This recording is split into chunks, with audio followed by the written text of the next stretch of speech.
So obviously, there's a second killing in Minneapolis involving people purporting to be ICE agents in Minneapolis. And a second person has been shot dead. It was captured on what looks to be a cell phone video.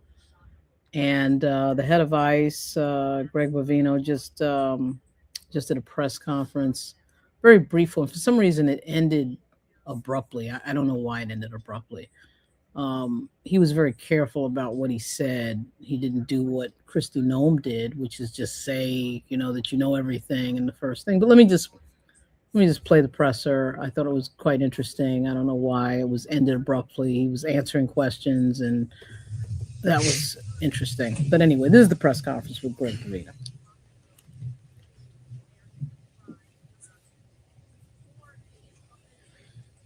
Good afternoon. Thank you all for being here today. I'm Gregory Bovino, and I have the privilege and honor of leading the United States Border Patrol and Customs and Border Protection here in Minneapolis. Some of those brave men and women of Border Patrol and Department of Homeland Security law enforcement join me here today to show support for all federal law enforcement who have been under constant attack in Minneapolis for weeks now. This morning was no different. At 9:05 a.m. Central Standard Time, as DHS law enforcement officers were conducting a targeted operation in Minneapolis against an illegal alien, Jose Huerta Chuma. You can see this illegal alien on the screen to my left and right. That is Jose Huerta Chuma, whose criminal history includes domestic assault to intentionally inflict bodily harm, disorderly conduct, and driving without a valid license. During this operation, an individual approached U.S. Border Patrol agents with a 9mm semi-automatic handgun. The agents attempted to disarm the individual, but he violently resisted. Fearing for his life and the lives and safety of fellow officers, a Border Patrol agent fired defensive shots. Medics on the scene immediately delivered medical aid to the subject, but the subject was pronounced dead at the scene. The suspect also had 2 loaded magazines and no accessible ID. This looks like a situation where an individual wanted to do maximum damage and massacre law enforcement. Then, about 200 rioters arrived at the scene and began to obstruct and assault law enforcement. Crowd control measures have been deployed for the safety of the public and law enforcement. This situation is evolving and more information is forthcoming. The officer was highly trained and had been serving as a Border Patrol agent for 8 years. The officer has extensive training as a range safety officer and less lethal officer. As mentioned, this is only the latest attack on law enforcement. Across the country, the men and women of DHS have been attacked, shot at, doxxed, had their family members threatened. And as we have seen more than 100 vehicle rammings over the past year against federal law enforcement.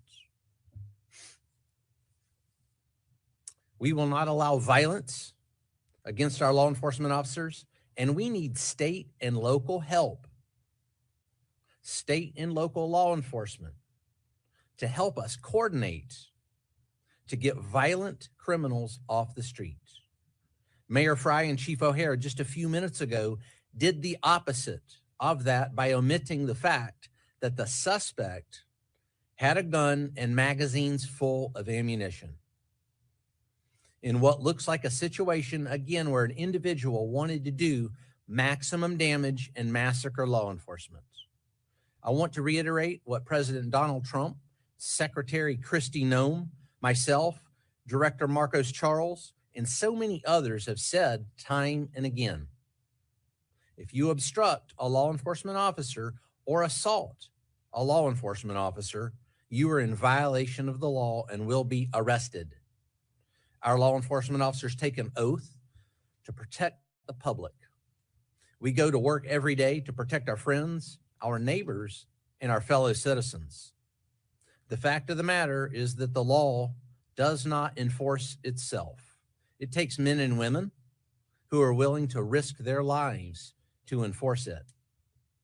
The men and women of CBP and ICE, law enforcement, are highly trained professionals who love this country and do this work because they want to leave their kids and their grandkids a country that's safe and secure. Questions? All right. One question. First question, when did agents learn Matthew had a gun, and did he ever brandish that weapon at agents? Allie, this situation again is evolving. This situation is under investigation. Those facts will come to light. This particular incident is being investigated just like we investigate other similar incidents like we've done over the past several years. It's in the hands of professionals. Those facts will come to light. All right, going on to the next question. So, did he have an additional gun, or was the gun moved from the scene? And I watched the video from start to finish of that when he was wearing the red jacket, and it doesn't seem like he pulled the weapon at any point. So, did the account come from the agent? Did they say that he pulled the gun before, during, after? When does the gun come out? Again, this situation's evolving. This is under investigation. Those facts will come to light, but let's take a look at the gun. You can see the gun here on the screen there that individual possessed. It appears to be a semi-automatic, high-capacity type, possibly a Sig Sauer 9mm. All right, no more questions. Sorry, no more questions, sir.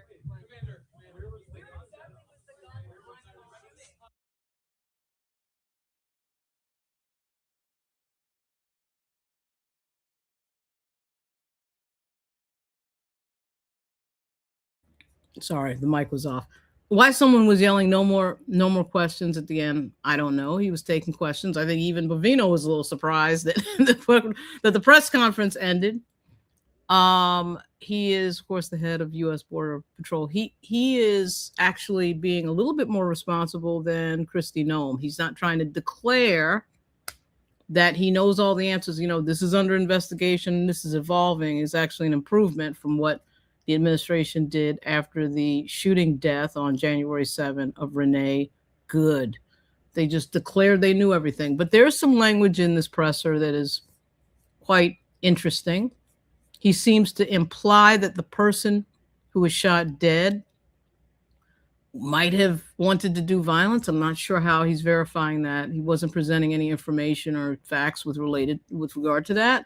Let me see if I can find where an individual wanted to do maximum damage and massacre law enforcement. It's this part.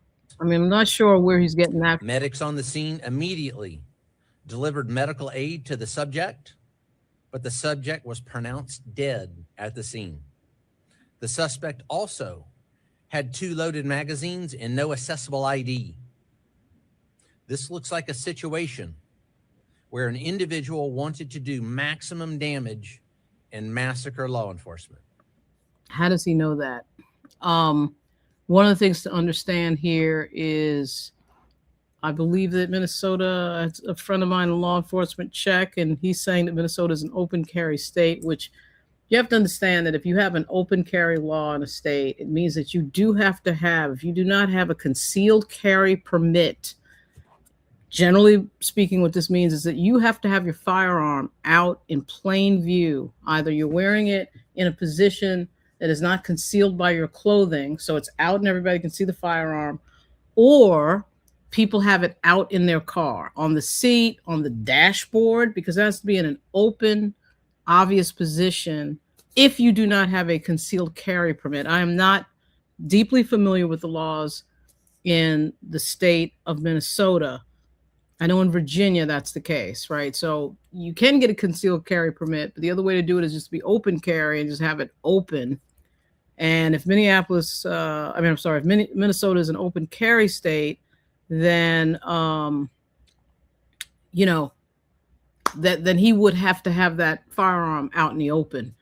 And I know it looks like a big scary weapon, and it is completely understandable, by the way, that law enforcement would be very uptight to stop somebody and look on the seat and see a gun there. Okay.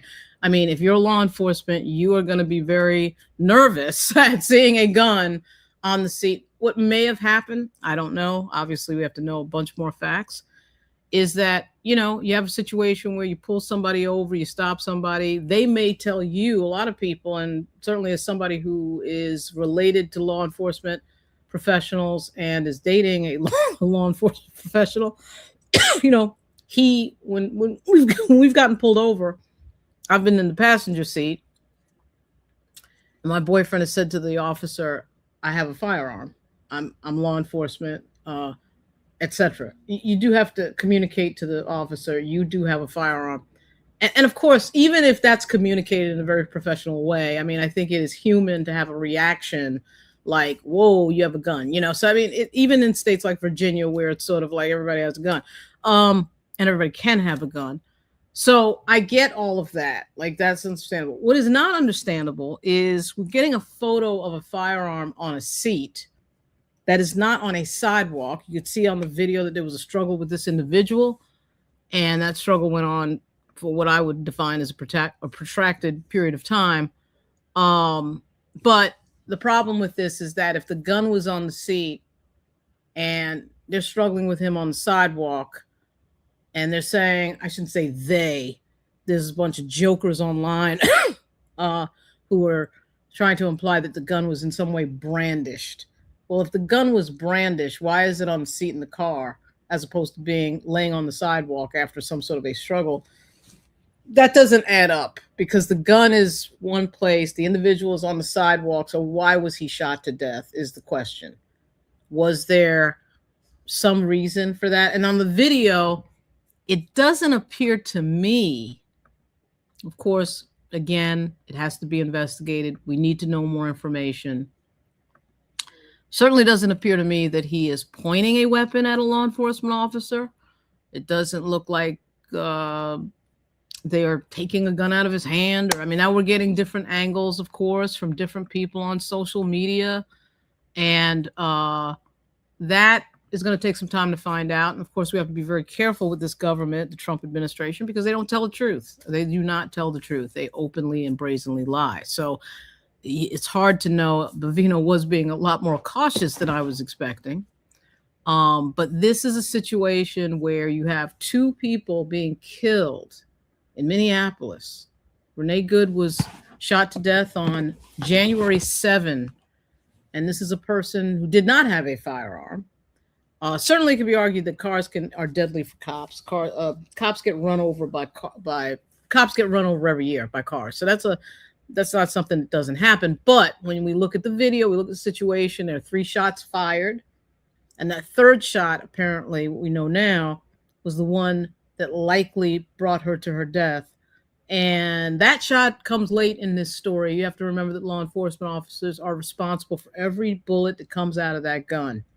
So the third one, by the time we get the third one, the wheels of the car turned away from the officer to slightly different situation over a matter of only a few seconds.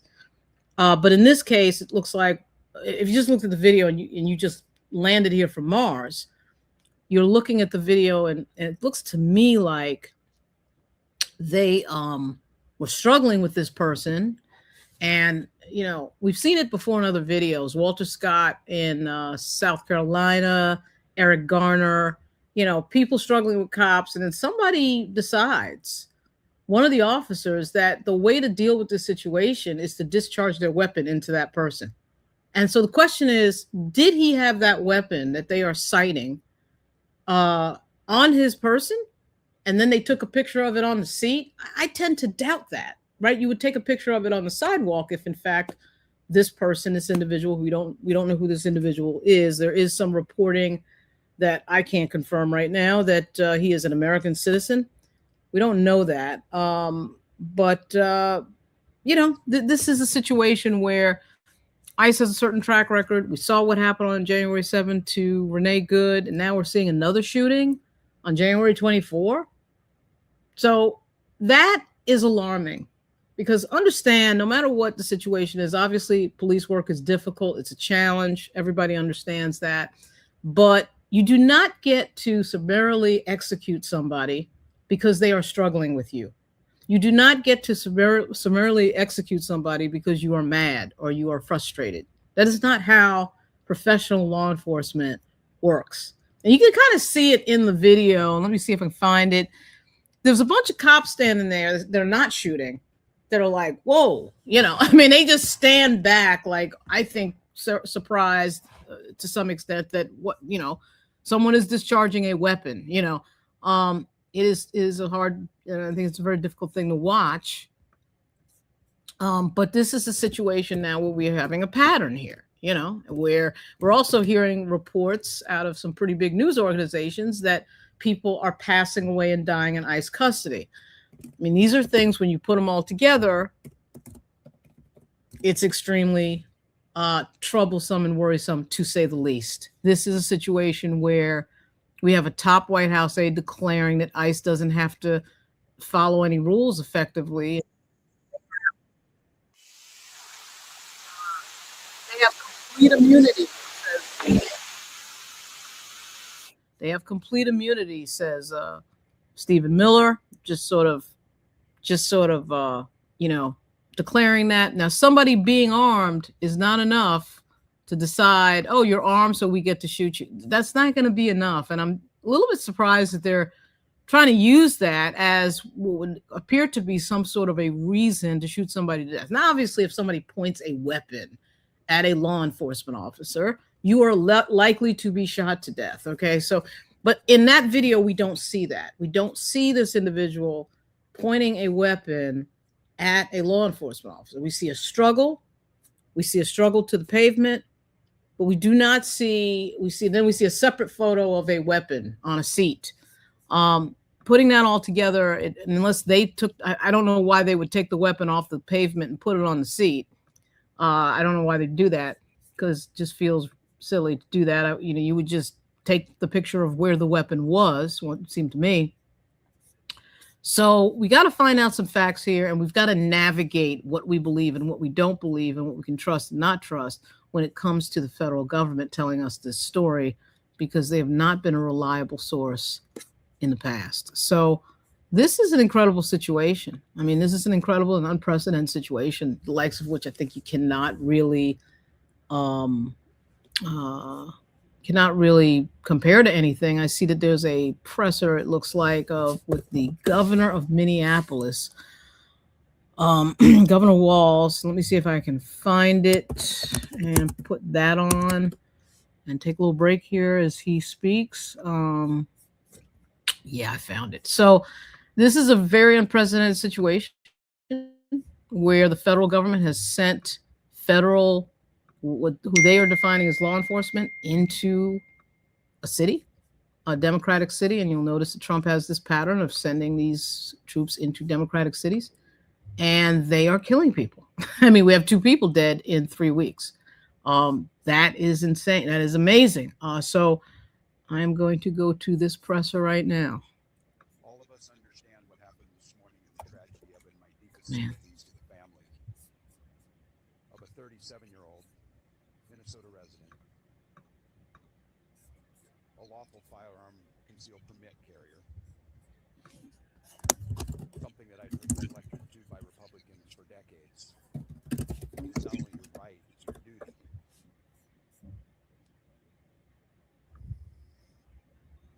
We know that the potential for further sound is low. I'm working on it. Sound is way too low. There's a difference. We want calm and peace and normalcy back to our lives. They want chaos. We cannot and we will not give them what they want by meeting violence with violence. I have another live feed with hopefully better sound quality.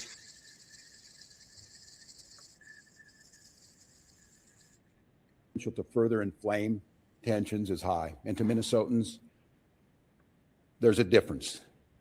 We want calm and peace and normalcy back to our lives. They want chaos. We cannot and we will not give them what they want by meeting violence with violence. Minnesota and our local law enforcement, as you have seen, have done everything possible to de-escalate. Local media has reported extensively on the cooperation to de-escalate this situation. Donald Trump, I call on you once again, remove this force from Minnesota. They are sowing chaos and violence. We've seen deadly violence from federal agents again and again and again. But in contrast to that, on these frozen streets, what you witnessed yesterday was the best of Minnesotans, peacefully exercising their First Amendment rights. And I attended in the church basement hundreds of Minnesotans from all faiths packing care packages for families that have been ripped apart. Despite the horrific acts by this federal government, Minnesotans are standing up for the rule of law. They're protesting loudly and urgently, but peacefully. It must stay that way, Minnesota. Minnesotans are witnessing, and we're creating a log of evidence for the future prosecution of ICE agents and officials responsible for this. They're helping their neighbors. They're walking their kids to school. They're feeding families. I salute their courage and their restraint, and I call on all Americans to see the decency that this state is exhibiting and the horrific cruelty, unprofessional, absolute abomination that is passing for what these ICE agents are doing on our streets. They think they can provoke us into abandoning our values. Well, they're dead wrong. We'll keep the peace. We'll secure the justice with our neighbors, and we'll see this occupation end. Minnesotans and Minnesota law enforcement that continuously is being denigrated by this administration will continue to be the adults in the room, the professionals in the room, the decent human beings in the room that will keep the peace. With this, I'd like to turn it over to Department of Public Safety Commissioner Bob Jacobson to update you on the situation as we know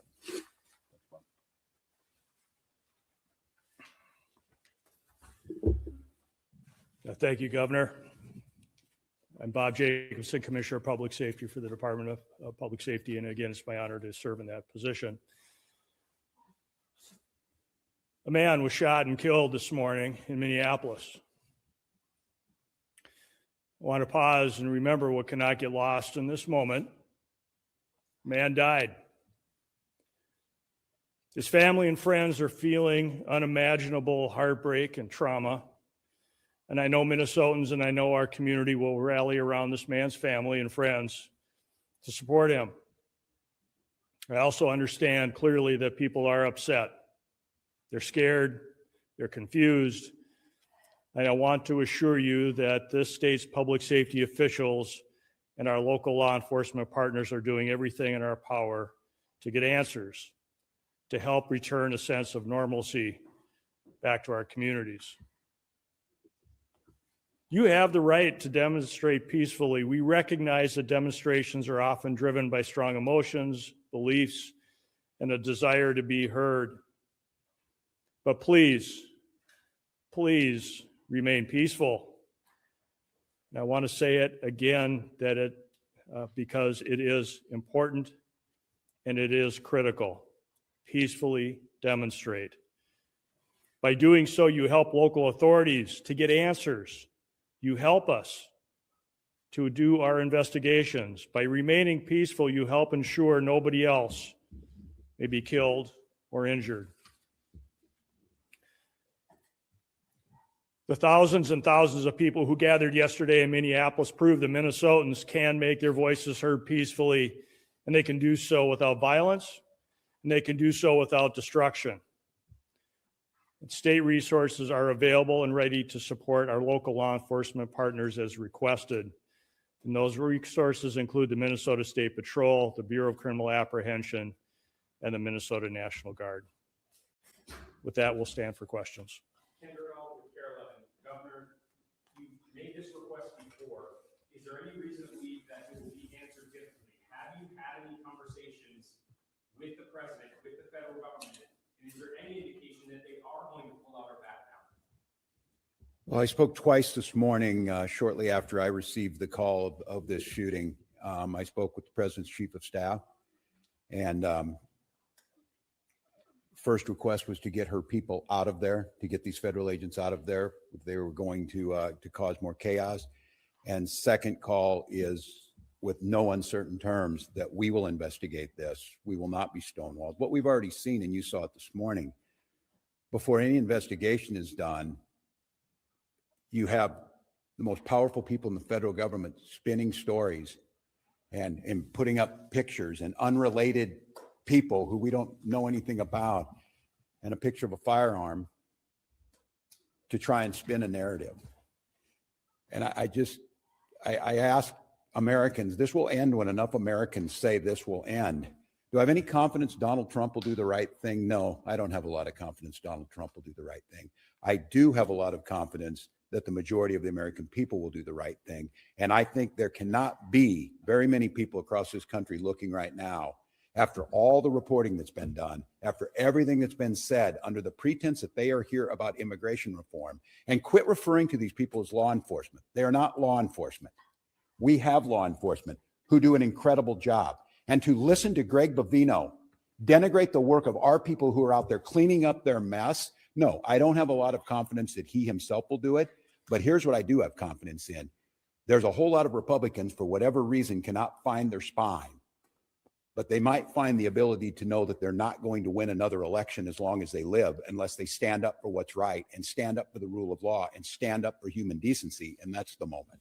Okay, so then, just a follow-up, because then if that is not the case, what are the people of Minnesota supposed to do who are in the middle right now? Because if they stonewall and you're trying to investigate, is that forcing? Yeah, no, it's a good question. And look, I speaking to the people of Minnesota right now, I hear that scream from you, and I'll continue to plead and ask you for peace. And I know the answer is, you ask us for peace and we give it, and we get shot in the face on the streets coming out of a donut shop.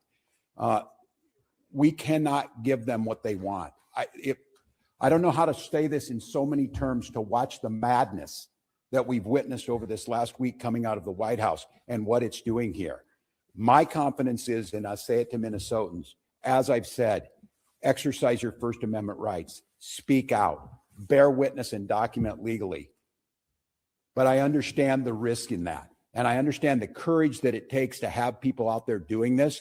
Thank God we have video, because according to DHS, these 7 heroic guys took an onslaught of a battalion against them or something. It's nonsense, people. It is nonsense, and it's lies. So my confidence is this, Minnesotans. You know who you are, and you demonstrate it every single day, and we damn sure know who these people are. The American public knows, and this needs to be the event that says enough. Go ahead. No, I'm up front.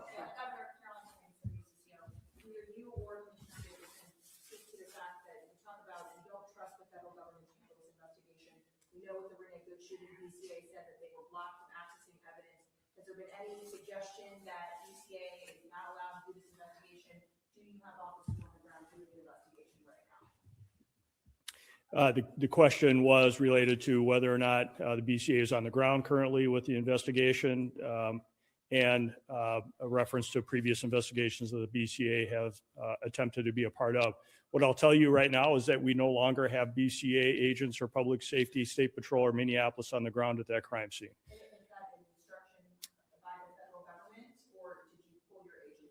What I will tell you, and not to get further into the investigation, but DHS pulled out of the scene, leaving that to Minnesota State Patrol, Minneapolis. We did not have enough resources to be able to hold that ground safely, and we had to leave that scene because of the number of people that were available and the safety of those in the public and the safety of our teams. We were able to get there, but at that time, we were not able to hold that scene to do a crime scene investigation. I can't talk any more about those details. Who is handling the investigation? If not your DHS nor state officials right now. We'll have more on that, but the BCA is engaged and involved, and we are working at the request of the Minneapolis Police Department on this, on the scene and in this investigation. So we are there, we're available. We want to make sure that we continue to work on this and engage with our federal law enforcement. But at this point, we don't have anything more to share about the crime scene. Again, we were not able to hold it. We wanted to make sure and keep people safe. but federal law enforcement left the scene and left us there. Governor Ernesto, within your time, have you activated the National Guard? I noted that Sheriff Witt has requested for additional assistance. Can you tell us whether they're going to be playing a role in keeping? Yeah. Yes, the answer is yes, we have, as we said last week, and we staged those troops. I'll have General Menke talk about where they're at, and again, use this as an opportunity to stress to Minnesotans the frustration you have. And as you saw this, they killed a man, created chaos, pushed down protesters, threw gas indiscriminately, and then left the scene, and then we're left to clean up. I understand the anger. I understand trying to parse who were the law enforcement on the scene when you got there after a man was killed is difficult for folks who are out there. But I can't stress enough, our goal, and I'll have General Menke talk about what the role of these Guard troops are in conjunction with incredible work from the Hennepin County Sheriff's Office, from mutual aid across, and of course the State Patrol, of trying to get to the point where what we're saying is we can handle this and Minnesotans can express their First Amendment rights and have our folks on the streets and get these people out of here. And so, John, if you want to talk a little bit, but the answer is yes, there's activated. He can talk to you about numbers. Yeah. So the question is, what's the National Guard doing right now? So we have, we have been on state active duty for over a week. So we've had soldiers prepared in the metro area to respond in a much rapid manner than if they were not mobilized. So we have a request from the Hennepin County Sheriff to support them, and that is to help them free up additional resources for other work that they need to do. And we have started coordinating with them this morning on that, and that first area of support will be assisting them with their requirement to provide security to the Whipple building. So we'll be helping them there. And then we are in parallel planning with other organizations within the state of Minnesota, to include the State Patrol, the Minnesota DNR, and other local agencies to render assistance if requested. Could you say how many are now employed? I would say that the number that we have is adequate for the requests that we have right now. And I will also tell you that we are bringing more resources that will be able to respond in a timely manner that are not fully mobilized yet, but we are mobilizing more soldiers as we talk at this time. I'd like not to get into specific numbers for an operational security standpoint, but right now we have all the resources to meet the requests that we have. I would note on this one too, that we'll be billing the federal government for the cost of the National Guard because they are incurring the costs that are falling on us by their reckless actions. Yes, sir. Alluded to this earlier, but are you rejecting the narrative that has been presented by federal officials that this man, this 37-year-old citizen of Minneapolis, posed a threat to these agents? And are you rejecting the idea that he played some role with his weapon in doing I'm rejecting the rush to judgment within 15 minutes of this, which they did last time. That's why you need to have a fair investigation. And that's why a video can show one thing, but what happened beforehand.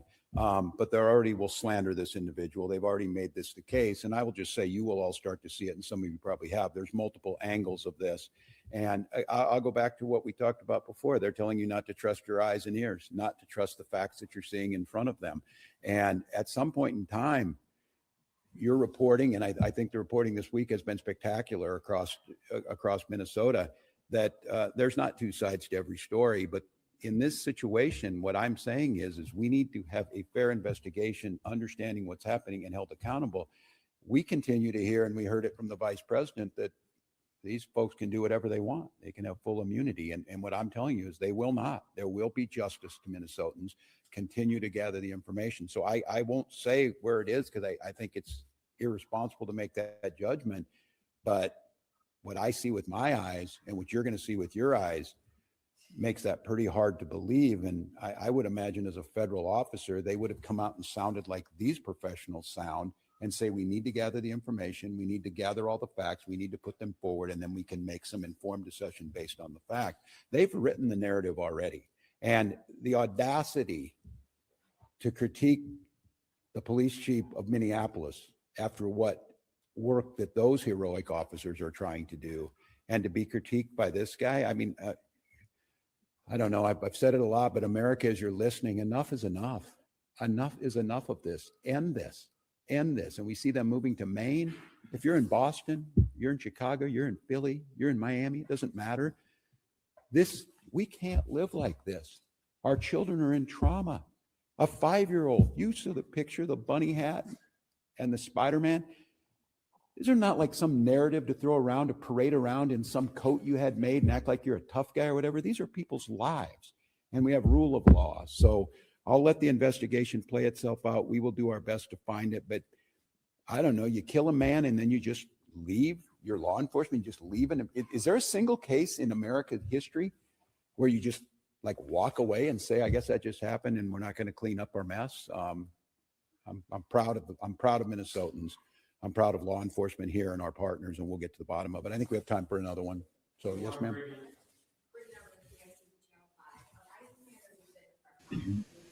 Texas Journeyman, thank you for your statements and questions. I'll address them right after this press conference. I'm better off to let these guys, the professionals, I have my thoughts.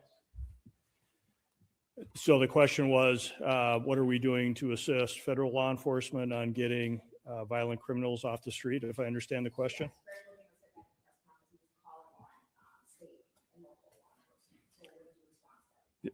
State and local law enforcement are always ready and willing and able to arrest violent offenders. We do not stand down from that, no matter where we get that information from. If there are violent offenders or violent criminals or violent crimes, we will investigate and we'll bring those to justice. If the federal government would like to work with us, to continue to work with us as they have in the past, to locate those violent offenders, we are always open to those discussions and always willing to assist. We do not ignore that. We are ready and able, and we do that. All of you as part of the media hear us arresting violent offenders all the time. We have not stood down. That is our mission. The federal government is not alone in arresting violent offenders. State and local law enforcement does that every day at great risk to their life, at great risk to the community. We do it because we want a safe Minnesota, and the federal government is not the only one to do that.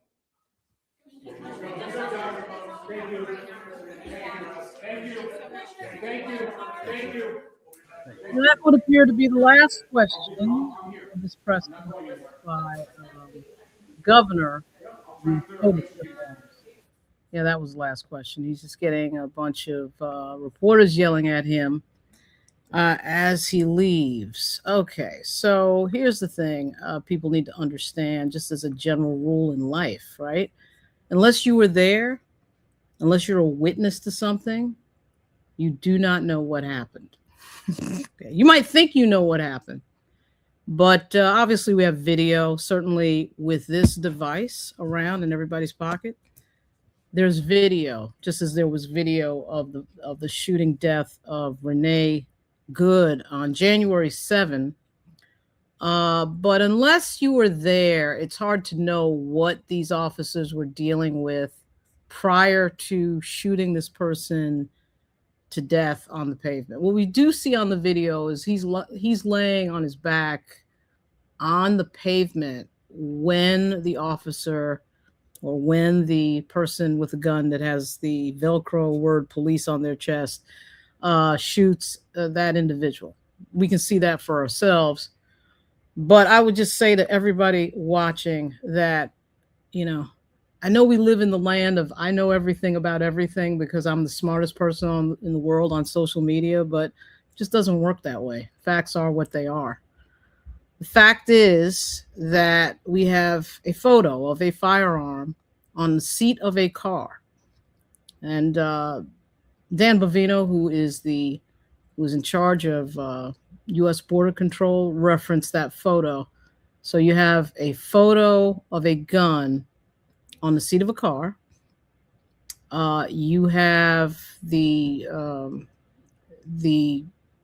I guess you could say, allegation from Mr. Bovino that this person could have done some violence to law enforcement, but you don't have any evidence presented that that was the case. You just have him saying it. You do have him saying that this has to be looked into and investigated. He's absolutely correct. But what you don't have is a image or video of an individual pointing a firearm at a law enforcement person or at the law enforcement person who discharges weapon into this individual, killing them. You don't have that. I would remind everybody that the state of Minnesota is an open carry state.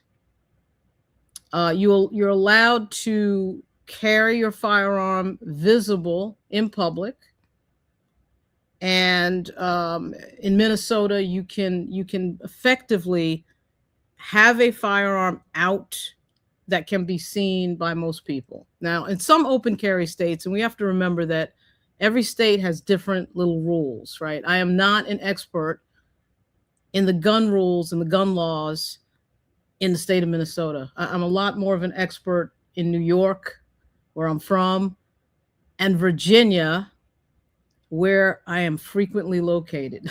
Okay. So Virginia is an open carry state, does not require a permit, but in Minnesota, you do have to have a permit. It'll be interesting to see if the individual who was shot dead today, which we don't know that individual's name, that person would have to have a permit for that firearm, for them to be legally carrying that firearm. So again, what do we have so far? We have a picture of a firearm on a seat of a car. We have an individual on video struggling with the police on the sidewalk. Or I shouldn't say struggling with the police, struggling with individuals claiming to be ICE agents on the sidewalk. And then we have one of those people discharging their weapon multiple times into that individual and killing them. We do not see a gun, at least in the videos that I've seen so far. There are new videos coming up, as there always are in these situations. Like, people have different angles, more video comes out. But right now, the video that we see, the predominant video that we see, is a struggle going on between an individual and about 4 or 5 purported ICE agents. And I'm saying purported ICE agents because we really don't know who these people are. Right? I mean, this is not the Boston Police Department or the Virginia State Troopers, where you have an ID, a name, and a badge number. We have people who have placards on that say police and ICE. I'm not sure, and they're wearing masks, so we don't really can't confirm who they are, but according to the government, they're ICE agents. Okay. At any rate, we don't see video of this individual pointing a firearm at any of those people, or anybody else for that matter.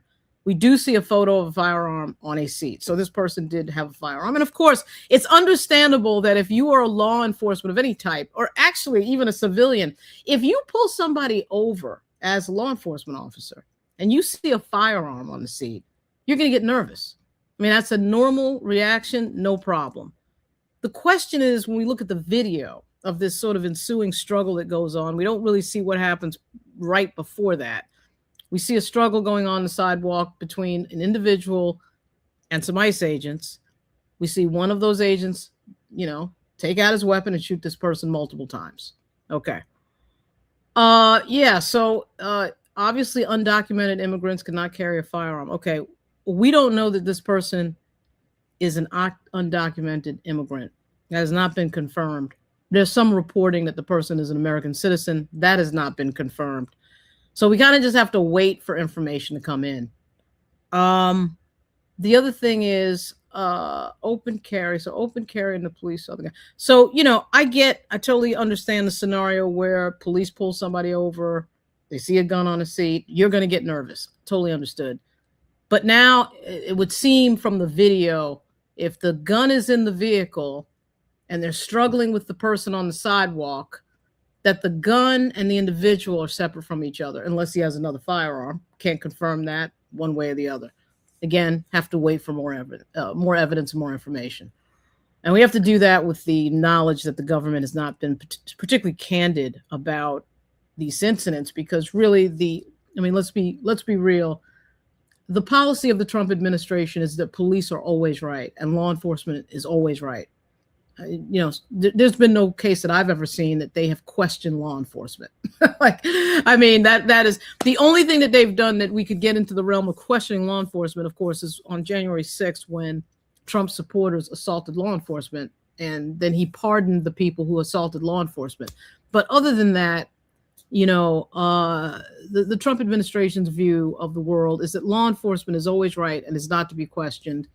Stephen Miller, who's a senior aide to the president, got out and said that they have complete immunity and effectively can do whatever they want. So that is the view of the administration, of the federal government. Okay, federal government's view is law enforcement do whatever they want.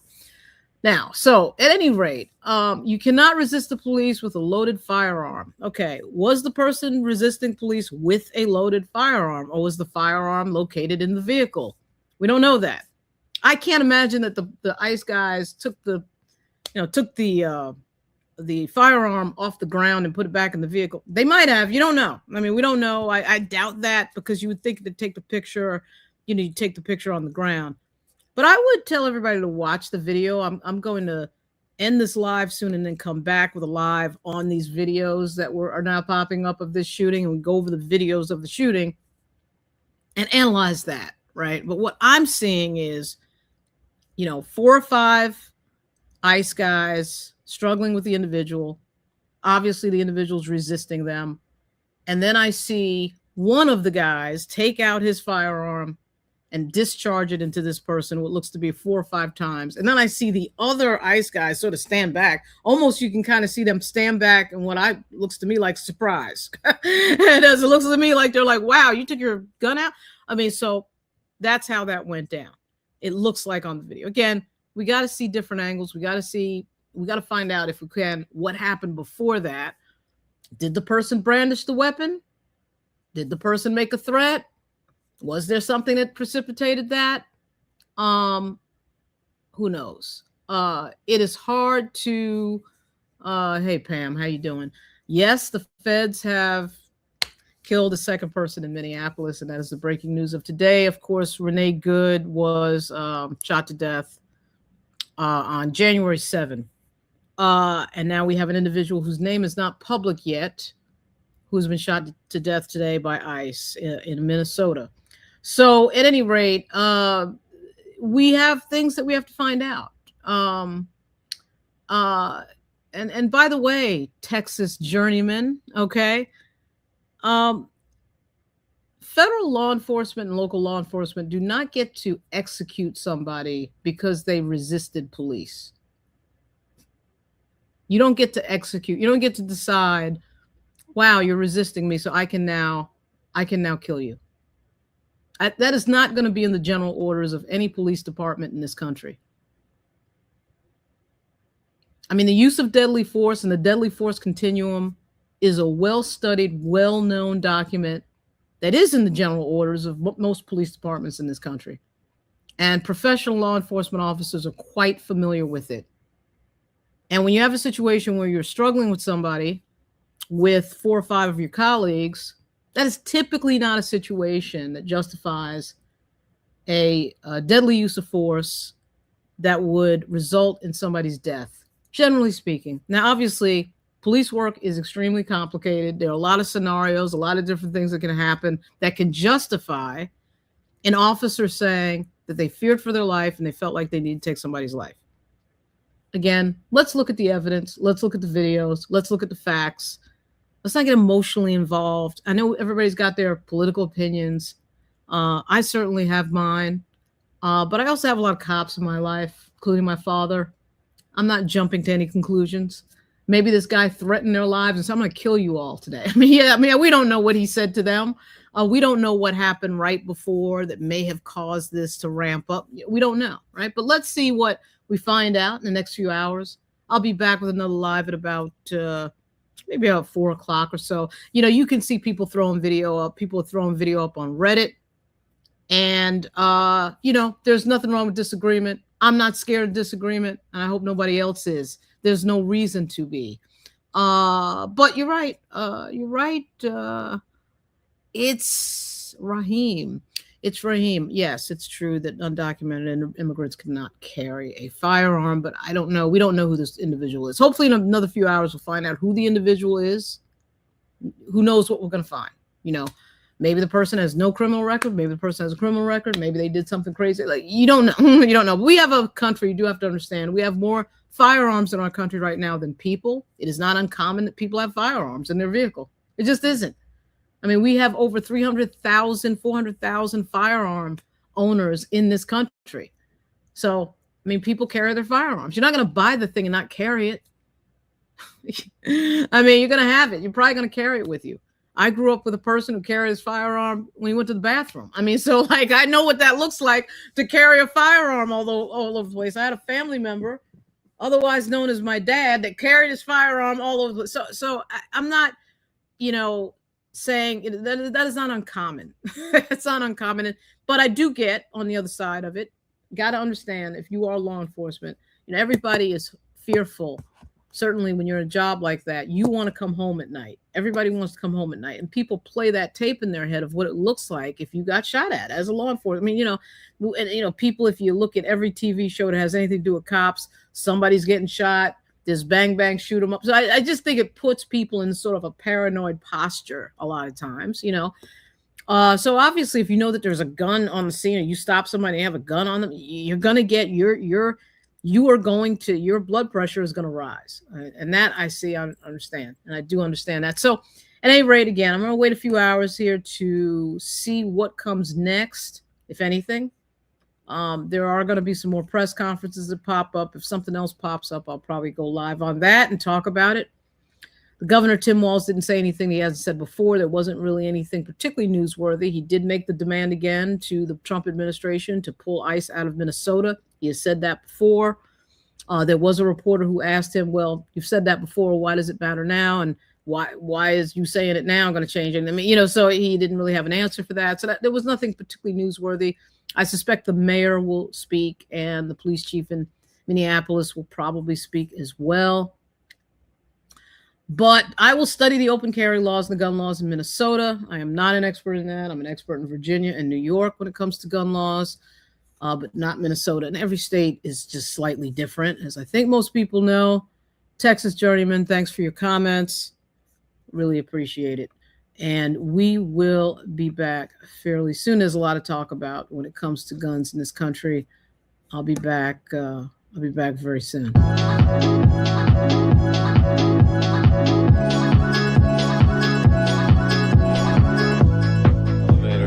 Somewhere. What's going on? Thank you. Are you watching now? Yeah. No, I was watching on the left, but it's excellent. I love it. I love the traffic's blowing up. You were in Brooklyn last night. Where? I was in Bushwick. Okay, my grandmother's house is in Crown Heights. Oh, yeah. So when I saw you, I was trying to look at what the pizza place was to see where As soon as we got there, someone recognized the pizza place. They're like, we got to get out of here. Someone is get out. It was great. blowing up our spot. This show was freaking fantastic. Thank you. Love it. Love it, man. Love it.